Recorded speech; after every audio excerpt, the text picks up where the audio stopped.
Olá, eu sou Felipe Recondo e este é o Sem Precedentes, o podcast do Jota, em que nós discutimos o Supremo e a Constituição. Nós estamos de volta depois de um recesso merecido e voltamos já prevendo o que vai acontecer nas eleições deste ano, olhando para o TSE. Na próxima semana, o ministro Alexandre de Moraes assume a presidência do tribunal, substituindo o ministro Edson Fachin. E nós vamos aqui com o time completo do Sem Precedentes projetar como será a presidência do ministro Alexandre de Moraes nesse tiro curto para as eleições deste ano. O ministro Alexandre de Moraes tem 2 meses aí na presidência até o primeiro turno. E também pensar quais são os seus desafios, as expectativas em torno da sua presidência e também pensar um pouquinho pós-eleições, independentemente do candidato que saia vencedor das eleições de outubro. Nesta semana, o ministro Alexandre de Moraes, já eleito, obviamente, presidente do TSE, foi ao Palácio do Planalto entregar o convite para a posse ao presidente Jair Bolsonaro, já numa sinalização de que estaria havendo uma tentativa pelo governo de um diálogo com o TSE. Esse diálogo aos ministros do governo, militares e outras autoridades dizem que já estava meio suspenso com o ministro Edson Fachin. Era um diálogo que parecia não avançar e há uma expectativa de que com o ministro Alexandre, que é mais afeito à política, esse tipo de conversas possa progredir.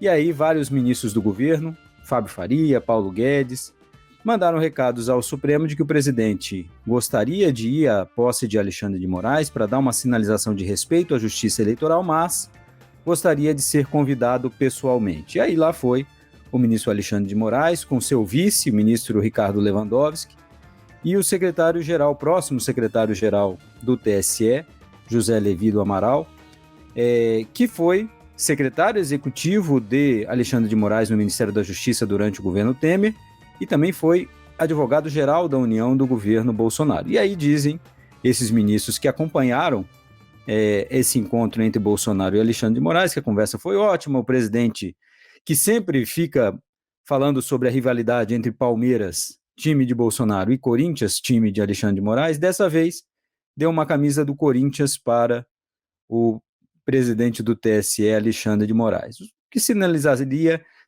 uma tentativa de aproximação. Mas quem confia nesse equilíbrio? Acho que pouca gente em Brasília confia que esse equilíbrio vá se manter, até diante dos processos que começam a chegar ao TSE, que precisam ser julgados pelo tribunal sob a presidência de Alexandre de Moraes. Então, para falarmos sobre tudo isso, aqui o nosso time completo do Sem Precedentes: Juliana Cesário Alvim da UFMG, Tomás Pereira da FGV Direito Rio e Diego Werneck do INSPER. Tomás, queria começar por você, para saber que expectativas nós temos para a posse do novo presidente do TSE, Alexandre de Moraes, e o que você projeta aí da presidência dele para as eleições deste ano nessa posição. Oi, Felipe, oi, Juliana, Diego, bom estar de volta aqui conversando com vocês. Eu acho que a gente, começando assim a conversa, não vou falar sobre tudo isso, mas coisas que passam pela minha cabeça, que estruturam, né, essa pergunta que você fez, né? Uma são coisas sobre o próprio ministro Alexandre de Moraes, né? Então, sobre o quem, né? Quem é o ministro Alexandre de Moraes, de que maneira ele é diferente, do ministro Fachin, do ministro Barroso, né? O que tem de diferente em ele assumir, já que a gente tinha outros ministros do Supremo na mesma posição, igualmente comprometidos com a lisura do processo eleitoral, com a transição democrática, com as urnas eletrônicas, com todas essas questões. O outro é o que, né? O que ele faz, né? As funções, né? Porque lembrando que ele continua ministro do Supremo, então ele continua, por exemplo, relator dos inquéritos fake news, por exemplo, que tem uma relação direta com a função do TSE, ele já estava, né, digamos, com o pé em cada lugar, mas agora ele assume de verdade como presidente do TSE essa função, que é uma função importante do TSE, a preocupação com o que vai acontecer nessa área. E o quando, né? O quando vai se dar essa atuação, né? Antes da eleição, no momento da eleição, nos dias da eleição, né, no primeiro turno e no segundo, entre o primeiro turno e o segundo, né, uma questão específica com o período eleitoral especificamente, e é claro no pós-eleitoral, seja na transição, seja no que acontece depois, né? O TSE atua, né? Então, relativo a isso, acho que é importante lembrar uma coisa que às vezes a gente se misturam, que é o TSE tem essa característica de ter duas funções, né? O TSE tem um elemento de ser um tribunal que julga processos que dizem respeito a questões eleitorais, que afetam candidatos, que afetam suas candidaturas, que afetam eventualmente a cassação de seus mandatos, mas ele é também um órgão de organização das eleições, né? Nesse sentido, ele tem uma função quase como se ele fosse o nosso Ministério das Eleições, né? Um órgão administrativo, executivo, com orçamento e com uma função de fazer com que as eleições ocorram, né? Com que no país inteiro, né, a segurança do processo eleitoral, as urnas eletrônicas, a apuração, tudo isso seja bem organizado. É interessante pensar que, na verdade, o ministro Alexandre de Moraes vai estar nas duas posições, né? Enquanto presidente de um colegiado que decide colegiadamente processos, né, eleitorais, e, é claro, nessa função de executor, né, de chefe de uma burocracia importante que cuida da nossa eleição. Então, eu acho que é importante chamar atenção para tudo isso. Acho que a primeira coisa que eu ia começar falando, e falar só disso agora, antes da gente, né, ouvir o que vocês têm a dizer, é um pouco sobre o quem, né? Quem é o ministro Alexandre de Moraes, de que maneira isso muda. Eu acho que eu lendo e ouvindo o que as pessoas têm falado, parece que as pessoas parecem oscilar entre se ele tem no passado dele coisas que prejudicam, que atrapalham a sua atuação, ou que beneficiam, que ajudam, né? Então, acho que vamos pensar nessas duas coisas, né? O que potencialmente as pessoas às vezes vejam como atrapalhando a sua posição de presidente do TSE, né? Seria o fato dele ser visto, talvez, como alguém que vem da política, como alguém que, né, foi secretário de Estado, que foi ministro da Justiça, e especificamente no Supremo Tribunal Federal como relator dos inquéritos que afetavam, né, atos antidemocráticos, fake news, que o colocou numa posição de antagonismo com o Bolsonaro e o bolsonarismo, né, com o presidente e com seus apoiadores, seja no Congresso, alguns, seja de maneira geral na sociedade. Então, ele seria visto como uma pessoa que não é neutra, uma pessoa que é vista como parcial, uma pessoa que às vezes o próprio Bolsonaro coloca nesses termos, uma pessoa que gostaria de ver o Bolsonaro derrotado, né? É assim que ele tenta construir isso. A gente poderia pensar, mas isso, as pessoas veem, isso pode atrapalhar, prejudicar, né? As pessoas podem ver quem vê com suspeita pode ver ainda com mais suspeita o processo eleitoral conduzido por essa pessoa. A minha opinião, pelo menos, eu acho difícil imaginar que qualquer pessoa que entrasse com neutralidade, qualquer pessoa que entrasse no Supremo sem esse histórico, imaginando não fosse o ministro Alexandre de Moraes, fosse alguém que não tem esse histórico de antagonismo, acho difícil imaginar que essa pessoa, a não ser que ela fosse omissa, a não ser que ela não fizesse nada, né, na sua posição, dados os ataques que tem sofrido o sistema eleitoral e o TSE por parte de Bolsonaro e de seus apoiadores, que ele não rapidamente se tornasse um antagonista, né? Então, me parece que é como se você quisesse algo que é impossível, né? Ter alguém que não é visto como um opositor, quando o tribunal e o próprio processo está sendo atacado. Então, me parece que quase que seria impossível, né? A não ser que acontecesse o contrário, que fosse alguém que fosse visto como um partidário do Bolsonaro, né? Seria o outro lado, que também não seria bom por vários motivos, né? Materiais e em termos de percepção, claramente. Então, eu acho que isso sobre o que poderia prejudicar essa transição dele, né, o fato de ele ter esses dois chapéus, né, o chapéu do relator do inquérito e agora do presidente do TSE, e o que poderia ajudar, então, né? Com frequência, volta ao que eu estava falando, funções. Então, as pessoas associam ao fato de ele ter sido ministro da Justiça, secretário do Estado, ter essa experiência não só com o trânsito na política, com falar, mas uma experiência administrativa mesmo, né? Lembrando que o TSE tem essa ideia de ser uma burocracia que tem uma função de executar e fazer acontecer eleições no país, e que isso colocaria ele como alguém que tem essa capacidade, esse know-how, assim como, sei lá, eventualmente o Alexandre de Moraes me permita acrescentar um ponto, que não só na política e na parte administrativa, mas igualmente o trânsito que ele tem nas polícias e com as Forças Armadas por conta do fato dele ter sido ministro da Justiça, secretário de Segurança em São Paulo. Então isso talvez seja tão importante quanto a experiência administrativa neste momento, né? Claro, isso também. Então, assim, acho que isso faz parte, você está falando, de benefícios dele, acho que é uma questão específica, mas é isso, acho que era basicamente, para começar a nossa conversa, eu acho que são as coisas que me chamam a atenção nessa mudança, né? Do que esperar dessa transição. E aí, só para lembrar, antes de passar a palavra para o Diego, que o ministro Alexandre foi alvo do pedido de impeachment por Bolsonaro, então foi colocado na posição de antagonista pelo próprio presidente também, né? Houve uma criação desse antagonismo, Houve também, por parte do próprio Supremo, né, a entrega do inquérito de fake news para o Alexandre de Moraes. Então, o Supremo colocou também nessa posição, e ele, claro, pelas decisões que tomou, pelo formato das suas decisões, também. Agora, nessa Lembrando, reunião, só, Ricardo, já falando de já que a gente falou de claro, transição, né? Que nessa época era um momento de antagonismo com o Alexandre de Moraes e com o ministro Barroso, né? E quando teve essa exato. ideia de vai ter um pedido de impeachment, ficava, ele vai pedir um impeachment dos dois, só de um, e inclusive chamou a atenção que ele pediu o impeachment só do ministro Alexandre de Moraes, né? Só de um, né? E sendo só de um que o escolhido, digamos assim, para essa posição foi o ministro Alexandre de Moraes, considerando exatamente o fato de que o ministro Barroso também é alvo de críticas dele, críticas inclusive enquanto presidente do TSE, exatamente por sua atuação, por exemplo, na defesa das urnas eletrônicas e contra uma reforma do nosso sistema para voltar ao voto impresso, por exemplo. E muitos no governo defendiam que ele pedisse o impeachment do Barroso e não do Alexandre de Moraes, porque diziam que o Alexandre de Moraes tem até mais aderência à nossa pauta do que Barroso. Mas nesse encontro, diga, Juliana. Não, eu ia lembrar que não foi só o pedido de impeachment, né? Teve uma notícia crime apresentada contra o Alexandre de Moraes por suposto abuso de autoridade com relação ao inquérito das fake news. Ainda tem esse adicional. Agora, na reunião com o presidente Bolsonaro, o ministro Alexandre disse o óbvio, que não cabe ao presidente do TSE desequilibrar as eleições. Ele tem que trabalhar para que haja equilíbrio. E que ele não faria nada fora das quatro linhas, como diz o presidente Bolsonaro, né? Se o presidente também não fizer como candidato, nada fora das quatro linhas. E a gente sabe que durante a campanha muita coisa pode ficar entre o dentro e o fora do campo, né? Então, muito provavelmente nós já vamos ter uma condenação do Bolsonaro naquele caso da reunião com os embaixadores, pedido do Ministério Público Eleitoral, e certamente o presidente Bolsonaro vai ser condenado por aquela conduta, e aí a pena é aquela de multa, etc. Mas a gente vai ver esses conflitos ainda. E uma outra coisa, Tomás, a expectativa, o pedido dos integrantes do Centrão, da política no governo, é para que o presidente faça esse recuo e pare de atacar. Até para que não haja essa criação de antagonismo, o reforço desse antagonismo com o Alexandre de Moraes.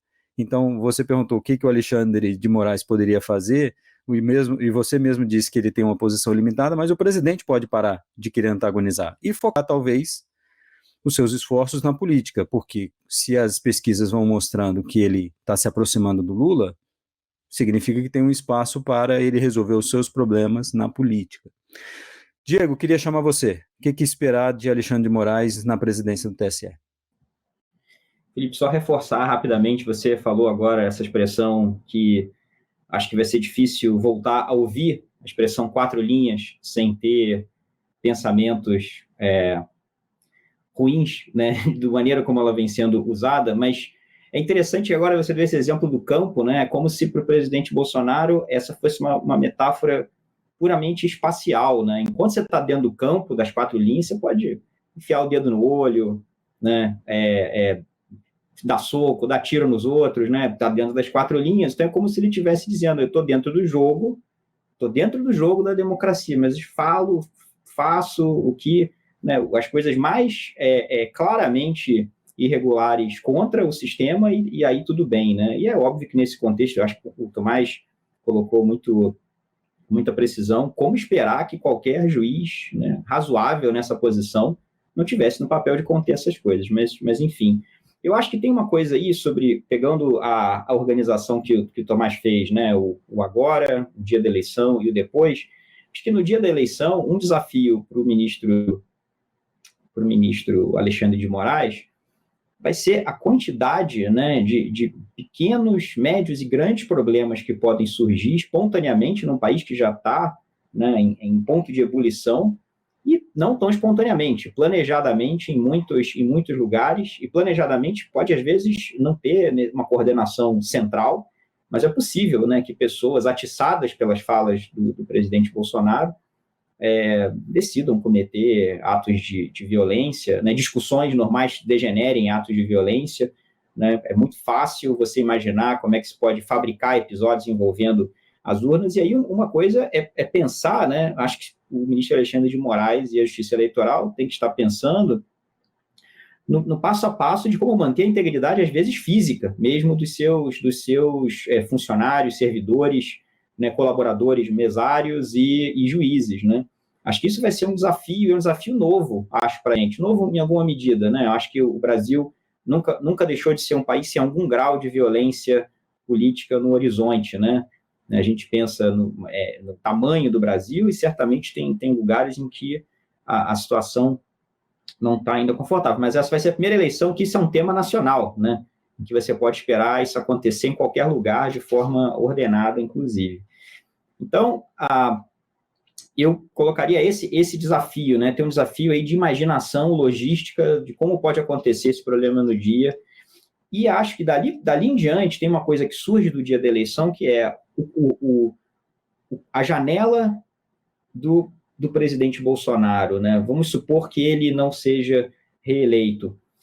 Tem uma janela de tempo agora no qual os atos que ele vem a praticar vão ficar cada vez mais improvável que eles sejam investigados e eventualmente arquivados pelo atual PGR, né? Porque se atos que ele pratique, né, no segundo turno, por exemplo, né, em novembro, em janeiro, então, nem se fala, né, no dia de uma eventual posse para alternância de poder, mas essas são coisas que seriam investigadas num período de tempo que provavelmente ele já não estaria mais no cargo, ou mesmo que ele tivesse ainda no cargo quando essas investigações começassem, investigações por crimes contra a segurança nacional, por exemplo, né, se você resistir à posse de um governo legitimamente eleito, é um dos crimes contra a segurança nacional previsto na lei recente, recentemente aprovada pelo Congresso, tentar subverter o Estado democrático de direito, né? São coisas que podem, dependendo de como ele se comportar, né, podem configurar esses crimes e aí o Alexandre de Moraes é um ator-chave, porque, tudo bem, tem o tempo, tem a janela de tempo que vai se fechando da saída do cargo, do foro privilegiado, né, se esgotar, mas, sendo Alexandre de Moraes o ator do inquérito, né, das fake news, que se tornou esse grande guarda-chuva contra ataques às instituições, né, esse inquérito nas mãos do ministro Alexandre de Moraes, como relator, vai ser também um instrumento para que sejam tomadas decisões como, né, esses atos ficam dentro do guarda-chuva do inquérito das fake news, então, né, quando que essas investigações vão ser concluídas, sabemos que o Supremo pode ainda não ter se colocado na posição de bypassar, né, a decisão do PGR de oferecer uma denúncia ou não. Isso sabemos que ainda está, né, na mão do PGR, mas outras sinalizações, ações, na verdade, já foram feitas no sentido de aumentar o custo para o arquivamento, né, modular o tempo em que o arquivamento pode ocorrer. Então, o ministro Alexandre de Moraes pode, como relator, pegar esses fatos que acontecerem, né, de outubro do dia da eleição até janeiro, e, por exemplo, dizer, não, precisa investigar mais, opa, Bolsonaro saiu do cargo, né? Então agora isso vai ser decidido na primeira instância, já que ele não tem mais foro privilegiado, envia para outro membro do Ministério Público apreciar aqueles fatos, decidir se oferece denúncia ou não. Ou então, se for o caso, né, mas aí continua com o PGR como Ministério Público atuando, considerar que pela conexão com outros réus ali, aquilo deveria continuar sendo julgado, sendo processado no Supremo, né? Então, acho que tem aí uma coisa que, para o presidente Bolsonaro, não é só a eleição, né? O ministro Alexandre de Moraes é uma peça decisiva na responsabilização eventual por atos que venham a ser praticados daqui até janeiro também. Acho que com a janela de tempo se fechando, isso fica cada vez mais evidente. Não só o dia das eleições, mas o que acontece depois. Por isso também é fundamental o presidente Bolsonaro tentar, né, manter esse canal, né, de sinalizar alguma coisa para o ministro Alexandre de Moraes nesse momento. Juliana, você? Pensando aqui, né, a gente está falando bastante da influência do ministro Alexandre de Moraes na eleição, ou em moldar como é que vai se dar esse processo até outubro, e depois de outubro até janeiro, né? Estou tentando pensar aqui um pouco qual influência a gente pode ver no sentido contrário, né? Porque a gente tem observado também ao longo do tempo que o tempo da justiça, mas também da justiça eleitoral, não é o tempo da eleição, né? A gente vê muitos julgamentos importantes relativos a questões eleitorais que ocorrem num momento diferente daquele momento político em que o fato foi gerado. Então, só lembrando aqui, por exemplo, a discussão sobre a cassação da chapa Temer e Dilma, né, que se deu num contexto totalmente diferente do que o contexto em que essa chapa foi eleita, né, em que teriam ocorrido as alegadas irregularidades. Então, acho que vale a pena a gente pensar também num cenário em que discussões fiquem pendentes, né, possivelmente para uma outra formação do TSE. A gente vê o ministro Nunes Marques já tomou posse como ministro substituto, em algum momento vai estar à frente do TSE. Como é que vai se dar essa nova conformação com repercussões dessa eleição? Eu acho que é alguma coisa que pode acontecer, né? A gente está pensando em eventuais julgamentos ou decisões, ou mesmo determinações administrativas do TSE que possam ocorrer nesse momento, né, contemporaneamente à eleição. Mas eu acho que vale a pena a gente pensar também num cenário pós-Alexandre de Moraes, né, em que os ministros indicados por Bolsonaro vão estar à frente em algum momento desse mesmo TSE, que talvez tenha que lidar com repercussões dessa eleição. E aí não sabemos, num cenário em que Bolsonaro foi eleito ou que não foi reeleito, né? Então, acho que isso pode ter um peso também nessa relação futura e nessa conformação futura, né? Não pensando apenas nessa influência do Alexandre de Moraes, acho que isso está claro, né? Que representa um certo tipo de marco ou de conduta que já está sendo, né, manifestada aí no próprio STF, mas também pensar como é que fica o pós-Alexandre de Moraes lidando com coisas que a gente vai ver agora, né, acontecendo agora. Então, é algo que acho que vale a pena também olhar, né, o que acontece agora e o que fica para frente do que acontece agora em termos de justiça eleitoral. Eu queria manifestar uma coisinha. Me parece, a gente falando aqui de futuro de Bolsonaro também, os processos, o Diego mencionou, acho que primeiro a gente tem que levar em consideração também a possibilidade de vitória do próprio Bolsonaro, né? E isso nos leva a um cenário que as pessoas aqui em Brasília estão descrevendo como aqueles filmes antigos de duelo, em que duas pessoas têm que sacar a pistola e se defender ou matar o seu adversário o mais rápido possível. Para o presidente Bolsonaro, a eleição não deixa de ser isso. E ele mesmo diz isso, né? É uma questão de vida e morte, não sai preso, etc, etc. E os integrantes do governo dizem que se o presidente for reeleito, ele vai insistir no impeachment de Alexandre de Moraes. Então esse equilíbrio que a gente vê, esses encontros no Palácio do Planalto e tal, eles são só uma espuma em cima desse conflito permanente, latente, que não some. Agora, e se Bolsonaro for reeleito, vai ter uma nova conformação de forças, obviamente, no Supremo e comportamento do próprio ministro Alexandre de Moraes. Diga, Tomás. Mas acho que sobre isso é uma questão relevante, imaginemos que Bolsonaro seja reeleito, isso pode acontecer. Mas tão relevante quanto que tipo de Senado e que tipo de Câmara a gente vai ter, que tipo de base de apoio ele vai ter. Nós vimos um Bolsonaro aí por 4 anos, tendo um Senado abrindo CPI para investigar a condução do governo durante a pandemia, né? Esse não é um Senado que estava se mostrando aberto a impeachment ministro do Supremo, pelo contrário, né? Os pedidos foram todos arquivados imediatamente. Então, a gente pode ter um cenário que a gente pode imaginar um Bolsonaro reeleito, muito poderoso com a sua reeleição, com uma onda, ou a gente pode ter um pouco de mais mesmo, um mais do mesmo muito perigoso, mais do mesmo que talvez ele vá, por exemplo, nomear ministros para o Supremo Tribunal Federal, para o TSE, para o STJ, né? Ele vai continuar tendo vários poderes enquanto ministro supremo, potencialmente controlados pelo Senado, que tem poder de sabatina, mas talvez nisso o Senado seja menos efetivo, como a gente viu até agora, né? Em barrar essas nomeações bolsonaristas, digamos assim. Mas isso é diferente de um Senado que topa impeachment um Alexandre de Moraes. Né? Eu teria dúvidas... Não é nem preciso chegar ao resultado, mas só o fato de o presidente ser reeleito, depois de tudo o que aconteceu, manda um recado para o Supremo e para Alexandre de Moraes de que uma nova realidade se impõe.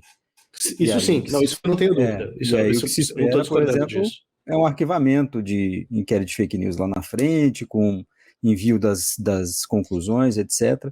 Mas a gente sabe que aí Aras continua com chances, inclusive para o Supremo, ou que fosse reconduzido, ou colocado alguém no lugar que tivesse o mesmo comportamento, e aí não se chega a muito resultado, né? E o novo PGR, que substituiria Aras, também seria alguém alinhado Imagina, Exatamente. o Bolsonaro também tem isso, né? Exatamente. Essa transição na PGR vai ser relevante quando ela acontecer. E só um último dependendo de que ponto governo. que o Diego mencionou da parte administrativa, que tem que ter o cuidado, né? O presidente Alexandre de Moraes vai lidar com fake news de uma forma aparentemente distinta do que o ministro Barroso lidou. O ministro Alexandre de Moraes, nas suas decisões, já vem determinando a retirada de conteúdo, bloqueio de contas, à torto e à direito. Coisa que o presidente Barroso não fazia, ele pressionava as plataformas para que fizessem voluntariamente, isso não adiantava. O ministro Fachin tinha o seu tempo de decisão, mas o ministro Alexandre fez saber que ele vai dar decisões em cima e determinando a retirada de conteúdo. Se isso é suficiente ou não, a gente vai ver. A gente sabe que fake news é meio que segurar a areia entre os dedos, né? Muito difícil.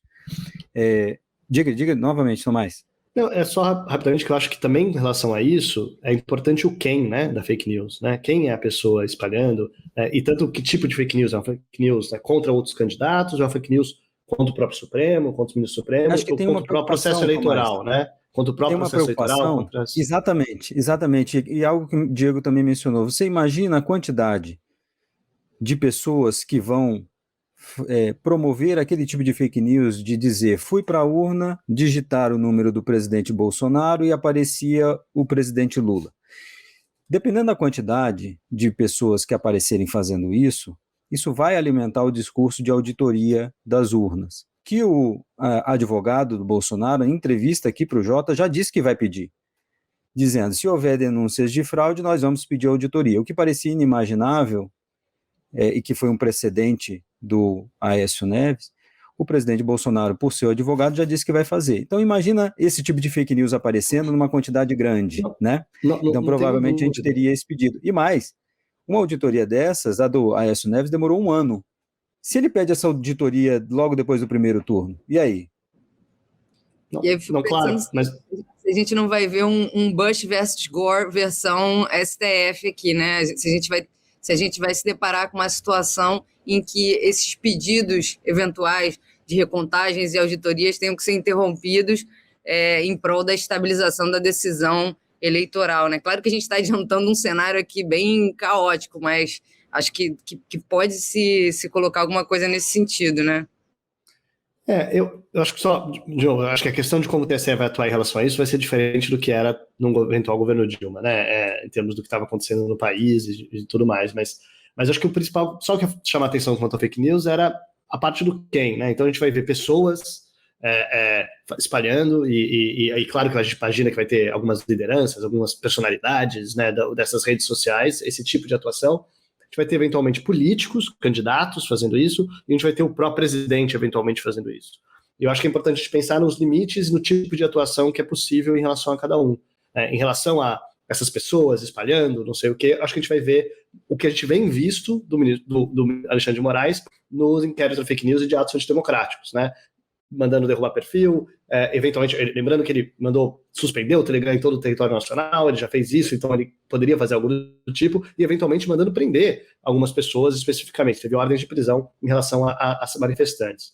Em relação a políticos, acho que a grande pergunta é o quanto o precedente que foi estabelecido antes mesmo do ministro Alexandre de Moraes entrar, mas como presidente, mas com a participação dele enquanto ministro, de que candidatos que espalhem fake news sobre o processo eleitoral eventualmente vão ser caçados. Acho que uma grande dúvida é, será que isso vai inibir? Será que essas pessoas, então, diante dessa sinalização do TSE, eles próprios vão tomar cuidado com isso? É uma pergunta, né? Imaginando que eles podem ser caçados. A sinalização do TSE é que isso é um ato que gera cassação. Então, talvez isso diminua algum impacto, pelo menos se os candidatos não estiverem fazendo isso. E, é claro, um terceiro personagem é o próprio Bolsonaro, com suas imunidades enquanto presidente. Acho que volta ao que o Diego já falou, né? Se ele continuar presidente, continuará com as suas imunidades, com seu foro, com o PGR, tendo que denunciá-lo, continuar protegido. Se ele perder, é possível que, de fato, as coisas que ele faça ou diga nesse processo venham a ser motivo para punição depois, mas isso vai depender muito possivelmente de se ele ganha ou perca essa eleição. A gente não sabe o quanto Bolsonaro irá para tudo ou nada, e muitas do seu comportamento é errático nesse sentido, às vezes ele parece retroceder e às vezes é por tudo ou nada, então existe muito indicativo de que em alguma medida ele vai continuar agindo assim. Vai ser tudo ou nada, não tem jeito. Por mais há 2 meses parece que ele faz algumas sinalizações, mas a gente sabe que é tudo ou nada e dependendo de como chegar próximo das eleições nas pesquisas, aí a gente vai ver se ele aumenta o tom ou se ele mantém esse tom mais ameno. Vamos aqui para a nossa rodada final. Semana que vem a gente volta, obviamente, a falar sobre Alexandre de Moraes, porque ele vai fazer o discurso no dia 16, já disse que não vai dar entrevistas. Essa é uma diferença, inclusive, em relação aos seus antecessores, não vai ficar falando, vai falar no processo. Mas semana que vem a gente volta a falar um pouco mais sobre Alexandre de Moraes na presidência do TSE. Queria passar aqui para a nossa rodada final, chamando você, Juliana, para falar de um fato, uma decisão, a personagem da semana, e acho que a gente tem algo bastante evidente, né? Pensando aqui, a gente já chegou a mencionar o ministro Nunes Marques, né, mas acho que vale a pena a gente enfatizar mais um pouco aí como vem sendo essa atuação dele nessas últimas semanas, até porque na linha do que a gente veio conversando, né, tem coisas que vão mudar dependendo do resultado da eleição. Isso é uma coisa que não vai mudar, né? A indicação do ministro Nunes Marques, que ocupa atualmente de maneira confortável a sua cadeira no Supremo Tribunal Federal. Então, acho que isso já é uma coisa que chama atenção, né? Como ele está tranquilo, como ele está solto no papel de ministro, não estando há tanto tempo assim na cadeira, né? E acho que isso se evidenciou aí nos últimos dias, dentro e fora do tribunal. Dentro, a gente assistiu ontem, né, uma discussão no plenário do tribunal, ele deu uma liminar para o Ivo Cassol ficar elegível, né? A uma semana do encerramento do prazo das candidaturas para essa próxima eleição. E a discussão no plenário toda foi que a execução, nesse caso, estava com a ministra Carmen Lúcia, ele deu essa liminar e o argumento é de que ele estaria indo ao entendimento já reiterado e consolidado do plenário do Supremo Tribunal Federal. Então, havia essa questão do mérito e havia também a questão do tempo, né, que foi ressaltada por vários ministros como inapropriado. De forma muito incisiva, né, Juliana? Muito incisiva pelos ministros. Estratégico do tempo, né? Em cima da hora, com pouca possibilidade de reversão, e aí ele fez questão de afirmar de que não, que vai colocar no plenário para que haja a possibilidade de todos se manifestarem, mas gerou ali um mal-estar que foi visível, inclusive no tom, né, que foi usado, a ministra Carmen Lúcia tentando falar, tentando colocar a sua posição e muitas vezes sendo interrompida e, enfim, no fim das contas, saindo vencedora, né? Mas quase que a situação ali, ela passa e foi necessário esse movimento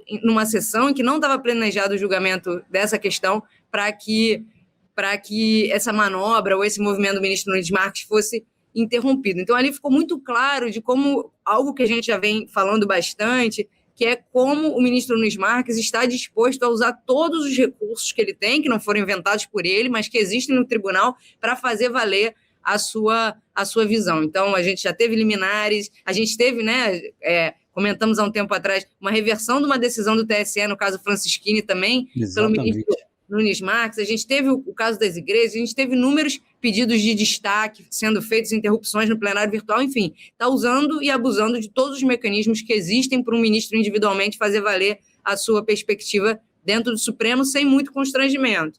E isso se liga à atuação fora do tribunal, né, do ministro Nunes Marques. Então, a gente observou aí na imprensa também, nas últimas semanas, toda a dinâmica ali que aconteceu nas nomeações para o STJ, né, e que a imprensa noticiou que o ministro Nunes Marques teve um grande papel nisso, não apenas fazendo os seus indicados, mas vetando indicados associados a outros ministros, inclusive o ministro Gilmar Mendes. Então, acho que o comportamento dele dentro do plenário, dentro do Supremo, ele de alguma maneira reflete ou se conecta com esse comportamento fora do Supremo, né? Essa facilidade de trânsito e a facilidade que um ministro recente está tendo de impor a sua perspectiva, né? E aí a gente observa isso agora e se pergunta, né, se está assim agora, como isso ficará daqui para frente, né? Por exemplo, numa atuação no TSE. Mas acho que esses dois fatos, eles são importantes e eles estão conectados e eles revelam bastante sobre como é que o ministro Nunes Marques está atuando na sua cadeira de ministro do Supremo Tribunal Federal. Tomás, você? Então, eu acho que relacionado a esse mesmo fato da Juliana, né, a Juliana focou no fato e focou, digamos assim, personalidade da semana, então seria negativamente Nunes Marques de novo. Eu enfatizaria, então, uma outra personalidade nesse mesmo fato que eu chamaria a atenção, que é a atuação da ministra Carmen Lúcia, que também é parecida com algo que já aconteceu, né? A Juliana lembrou que Nunes Marques foi lá e suspendeu a decisão do TSE contra Francisquini, exatamente a decisão que eu mencionei antes como precedente importante, a decisão que punia candidatos que espalhassem fake news sobre o processo eleitoral, sobre a segurança das urnas, sobre fraude nas urnas e assim por diante, né?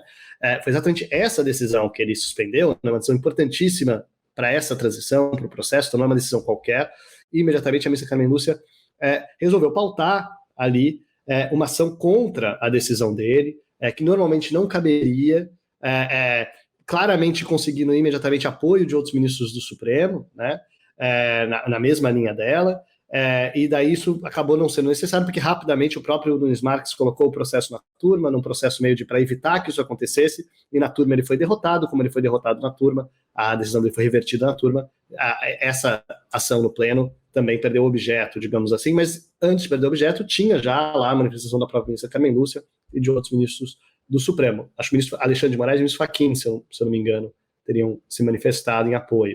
E o mesmo Alexandre de Moraes, que agora, de novo, uma questão de ordem, né, tem toda uma discussão sobre como assim uma questão de ordem suspendendo uma decisão, discutindo uma decisão numa outra ação, se poderia, se não poderia, e alguns ministros foram pelo caminho de tentar dizer que sim, que era importante, que caberia nesse caso, mas um ministro que chama atenção, de novo, um personagem importante no nosso programa de hoje, o professor Alexandre de Moraes, que fez questão de exatamente de fazer essa comparação, de chamar atenção para que no passado o Supremo já fez isso no caso de decisões que tinham extrapolado seus limites, né? Ele falou de medidas excepcionais exigem, situações excepcionais exigem medidas excepcionais. Ele não usou o discurso, né, a língua de chamar de teratológico, de absurdo, mas digamos que, apesar de não ter usado essas palavras, os exemplos que ele estava usando eram, para comparar, eram de casos em que era essa a linguagem do teratológico e tal. Então, chamando a atenção, de novo, para não só